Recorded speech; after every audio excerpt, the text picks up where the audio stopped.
Viewers, मैं हूं अमीश देवगन और आप देख रहे हैं देश का सबसे लोकप्रिय कार्यक्रम आर पार। आखिर हिंदू राष्ट्र वाली सोच के पीछे तर्क क्या है, लॉजिक क्या है, तथ्य क्या है, इसका अर्थ क्या है और इसका विरोध करने वालों को हिंदू राष्ट्र में अनर्थ क्यों दिखाई देता है। आज आर पार में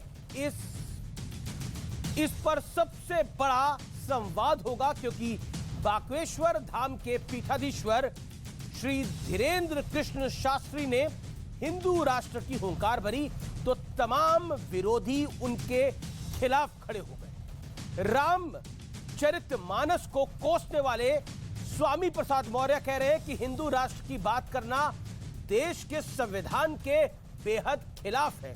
लेकिन यह मुद्दा पहली बार नहीं उठा है, आरएसएस की तरफ से भी कई बार हिंदू राष्ट्र की बात कही जा चुकी है। लेकिन सवाल है कि क्या यह मांग उचित है।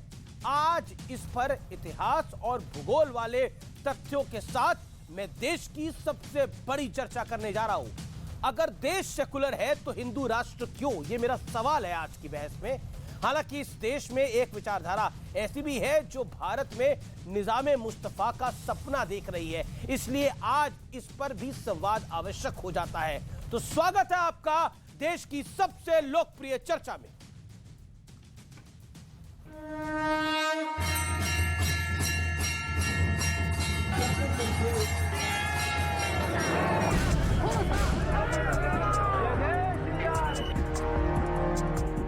हमने आज एक नया नारा बनाया है भारत के इतिहास में, तुम मेरा साथ दो हम हिंदू राष्ट्र बनाएंगे।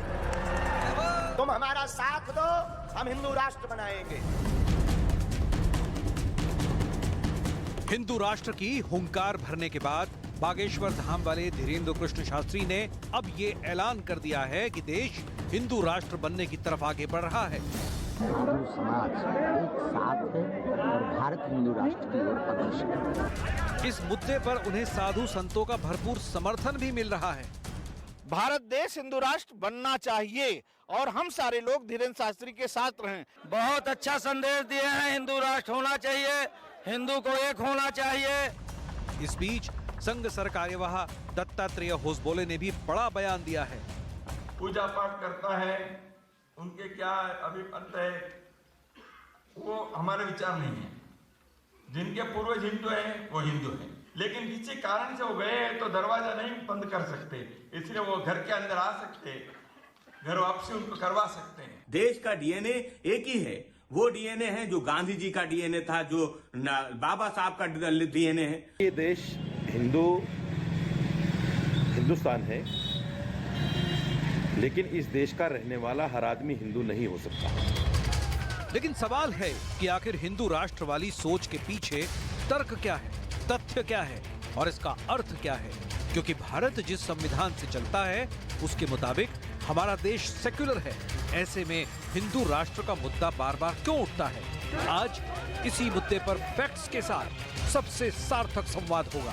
देश सेक्युलर, हिंदू राष्ट्र क्यों।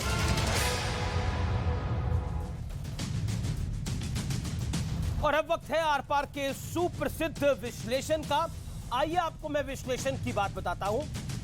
मैं अपनी तरफ से, अपनी ओर से एक शब्द आज नहीं कहूंगा, मैं सिर्फ आपको बृहस्पति आगम के एक श्लोक का अर्थ बताऊंगा जो कई लोगों के लिए आंखें खोलने वाला तथ्य साबित होगा।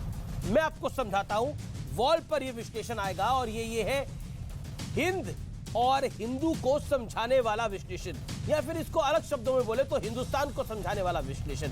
यह बृहस्पति आगम का वो श्लोक है जो संस्कृत में लिखा हुआ है। इसका हिंदी अनुवाद मैं आपको बता रहा हूं। अर्थात यह है, हिमालय से शुरू होकर इंदु सरोवर यानी हिंद महासागर तक जो धरती है वो हिंदुस्तान है।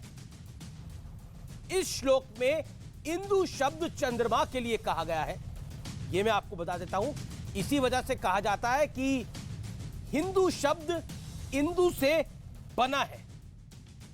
यह एक क्षेत्र की बात हो रही है, धर्म की बात नहीं हो रही है। यानी अगर आप सामान्य तरीके से समझे, जो इंदु सरोवर यानी हिंद महासागर की जो धरती है वो हिंदुस्तान है। यानी जो समूचा हिंदुस्तान है वो हिंद महासागर के करीब है। तो वो बताने की आपको मुझे आवश्यकता नहीं है, वो हिंदुस्तान है और वहां पर सब रहने वाले हिंदुस्तानी हैं।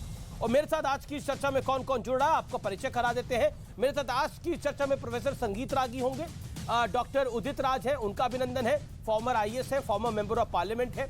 मेरे साथ इस चर्चा में रिजवान अहमद साहब है, उनका अभिनंदन है, असीम बक्कार प्रवक्ता AIMIM के, शोहेब जमाई जाने माने मुस्लिम स्कॉलर, शुभ्रास्त्रा जानी मानी लेखिका। न्यूज़ 18 इंडिया की web series FIR number 208 streaming now.